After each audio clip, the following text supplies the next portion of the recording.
Shalom, shalom.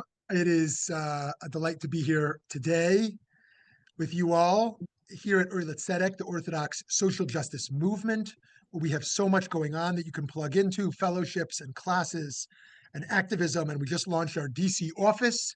If anyone lives in the DC area and you want to connect with our full-time colleague, Jasmine Hall there, please reach out to us so we can partner with you as well.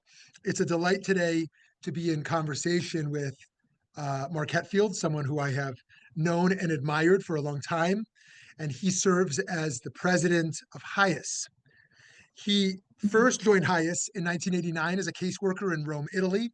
He has worked for the U.S. Immigration and Naturalization Service, the U.S. Commission on International Religious Freedom, a large law firm as an immigration attorney, and has held multiple roles at HIAS over the years. Since being named HIAS president and CEO in 2013, Mark has led the transformation of HIAS from helping refugees because they were Jewish to helping refugees because we are Jewish. Mark is proud of HIAS's role in assisting and resettling refugees of all faiths and ethnicities, and is a major implementing partner of the United Nations Refugee Agency and U.S. Department of State. He's a frequent commentator and writer on refugee issues on television, radio, newspapers, and other media outlets. He holds 3 degrees from Georgetown University in Washington, D.C., a Bachelor of Science in Foreign Service, a Master's in Business Administration, and a JD. Mark, thanks for taking time to talk. Thank you, Shmuley. Let's start with what keeps you up at night when you think about the current state of refugee protections globally. Maybe there's more that keeps you up at night in addition to that, but maybe we can start there. Well, I mean, there's a couple of things that keep me up at night. One is that we've spent the last 80 years building a system to make sure that never again would people be trapped inside of a genocide, right? Never again, as happened to us, would we be trapped in a place where we could not flee, with no place to go. And we being the international community, created a system where people had the right to seek and enjoy asylum, that a country could not return a refugee to a place where he or she would be persecuted. And now all of that is under threat, even though it frankly is just as relevant today as it was in 1948 when the system was created. So that's what keeps me up at night on a macro scale. And then on an individual level, there are 128,000 refugees that the United States government approved, interviewed, vetted, actually gave approval notices to from Homeland Security, and all of them have been stranded since January 20th. They have not been allowed to come here because of the refugee ban that was supposed to last for 90 days, but it is now in its 250th day of a 90-day suspension. Wow. It's very, very troubling, very, very disturbing. So that's on the global and national level. If we come down to the Jewish community, or maybe go up to the Jewish community, if you had the attention of every synagogue, every Jewish institution, every rabbi in the U.S. for a few minutes, what would you say to them? I would say that we need them more than ever to stand up and to protect refugees, because the government is no longer a partner. Frankly, the government is part of the problem. They're no longer part of the solution. And it's the Jewish community that can be part of the solution. HIAS was started 120 years ago as a Jewish community agency to help refugees who are fleeing persecution. We got no government assistance back then. We did everything we could as a community. And that's the situation we're in again today. Can you, on the personal front, can you share a time when the work of HIAS profoundly changed you or your own understanding of justice, your own Jewish identity? So some time in this work that has been transformative for you. Well, it was definitely with my first job, right? That's why I've been at HIAS for 36 years.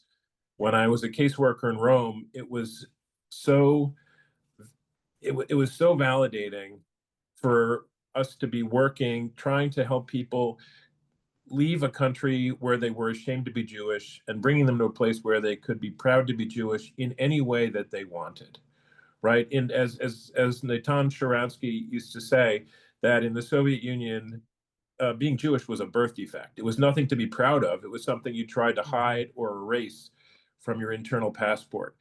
And what we did at HIAS was we brought people into a place where they could be proud to be Jewish in whatever way that they wanted. And that was so redeeming, and so valuable that it made us all realize that this is something HIAS had to keep on doing even when there weren't Jews to help anymore. Like, this is clearly part of who we are, is a refugee people.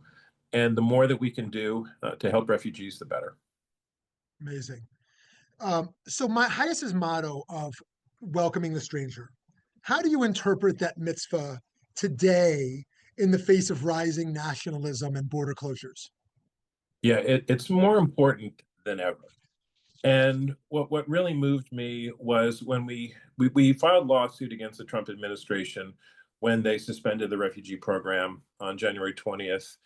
And we had a few small victories, which allowed a few refugee families into the United States. And one of those was a family of 8 that was resettled to Western Massachusetts. And they got such a warm welcome, which frankly, having read what they read about what was going on in the United States and having gone through all the troubles that they went through in order to get here, really sent an important message. Like, what it's not the United States government that welcomes refugees. They let them in or they don't let them in. It is us as a community, our synagogue partners, our Jewish Family Service Agency partners that actually do the welcoming. And that job is so important because you only get one chance to make a first impression. So the American Jewish discourse is in large part dominated by conversation about anti-Semitism now. In what ways has anti-Semitism intersected with your work? And in what ways are you finding that discourse to be helpful and generative? And what ways are you finding it to be a distraction or harmful to some of the work you're thinking about? Well, I think we all know that people who hate Jews, that anti-Semitism is usually they don't just hate Jews, right? They hate a lot of different groups. They hate the other. And we have to remember that that the problem isn't just anti-Semitism. It is hatred, it's otherization. There are many different forms of hatred, and anti-Semitism is just one of the older ones. But we have to fight all of them, and this can create a bond with people who are fleeing, with people who are refugees, with people who have a claim to persecution in the countries that they were born in. I mean, this should be a bond with them, and not a contest about which form of hatred is the most vile. They're all vile, and we have to fight all of them together and keep sight of that and do it with allies, rather than trying to focus on just one strand of hatred. Well said. So it's impossible to even predict a year from now, maybe even less. I think COVID humbled me. American politics has humbled me about the inability to plan. But what's part of the bold vision that you would have for HIAS in 10 years from now? Like, what does Jewish refugee advocacy look like in 2035? Well, to be honest with you, I'm more worried about 2026 and Yeah, 2027. right. And to me, it means kind of taking it back as a community. Again, we have relied too much, both in terms of funding and in terms of support structures, on the government. We have to rely on ourselves as a community. And I see us starting that now, providing protection to people who are fleeing, who need accompaniment and safety here in the United States. We have to provide that as a community, and this is something we're going to build on going toward 2035. We realize we can't just rely on the government for that. It's got to come from us. Yeah, very nice. So, younger generations, what are trends you're seeing? I mean, older Jews remember history, Jewish history. Maybe many of them themselves were refugees, or their parents were. What are you finding among younger Jews and how they're thinking about this, and how do we connect with them differently on this stuff? Yeah, it's a really important question. I see some positives and some real challenges. The challenges is that when you and I were growing up, we were very often hearing from Holocaust survivors. We heard about their experience. We knew what they went through, and it raised a sense of awareness in us because we knew so many people personally who were impacted by Nazism, by anti-Semitism, by the Holocaust. That's largely gone. There are very few Holocaust survivors left who can talk about their experience and share it. And I think that this is one of the reasons why we're forgetting about the importance of all of these institutions that we built to make sure that never again does anything like that happen. Like the entire post-war human rights regime was built out of the memory and the ashes of the Holocaust, and the witnesses to it are increasingly disappearing. So that's the challenge. The positive is that a lot of young Jews today identify as being Jewish through their social justice actions, by reaching out and helping others by and this is one thing that HIAS does. I think it really allows young Jews to feel more Jewish as they're welcoming refugees and as they're engaging with us. So for me, I just was clueless as an American. And then in my late teens, early 20s, I had so many experiences in the global south, in villages, learning and meeting people and understanding the realities of what's various policies and influences, environmental and economic and conflict that are leading to these realities. And it opened my eyes around that pain and suffering. And at Early Tzedek, a big part of our work has been around this front. We have our Tava Yosher, where we work to protect workers in kosher restaurants, mostly who are undocumented. We have a shower project near the border where we offer showers to people. And as advocates, and we've really followed your lead on in so many ways on this front. So let me ask you a last question. We should end with hope. There's plenty to despair right now in the state of authoritarianism and in the state of media and just the American political scene and the apathy, just the sense of apathy, not to mention the hate. Is, on hope, let's start first with, can you share a story of a refugee whose life was transformed through HIAS that still gives you hope? That's the first question, a particular person. And secondly, with all these headlines and trends that are sort of scourging, what does give you hope at large today? Right. Well, I often tell this story. What one of my favorite former HIAS clients, can't have a favorite, of course, but one of them is Manny Lindenbaum, who's a Holocaust survivor, who was a kinder transport survivor, and was twice a refugee. Right, once from Germany when he and his family fled to Poland with HIAS's assistance, and then to England on the kinder transport. His sister and his parents were left behind, and they all were murdered in Auschwitz. And then he came to New Jersey and was resettled in Toms River to his aunt and uncle, again through HIAS, who were chicken farmers in Toms River.